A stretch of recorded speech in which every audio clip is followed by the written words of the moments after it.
Monday. I found Anambra Street got the remo. Moto solo ndojo mo solo fa. Eh, nda ni me mo aji fi mandi na esi okay fi wa kwale am oki te mi fe ni ile yo mo sa bo. Onu ogun na. If lo lo nke pazo ai no nia. Onye obra ga kote bi no ye. Na Anambra State ga the mo. Moto, ya. Baba. Kele me wan. Je bra na se ke fe na me just. Oh, that guy. Megan. That guy, I want to tell information. Yes. Also, I thought why you didn't transformer. And then I will okay.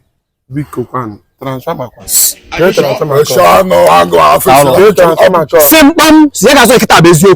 Chelo, c'est que ça t'a besoin. Tant, yes.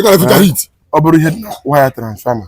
Eso motor man no before bro zikita. So you about before my bro kita. You could see. You under investigation. One number tell you come on. We dey office mu ko. Office mu ko. We investigate you. I investigate here. If forget. Before not we detain you. And maybe before man I don't know until we verify. Go down, so.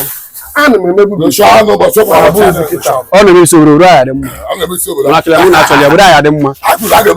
under investigation. Let's investigate you first. Okay, now, Tobu. I need to be one by one. I cannot.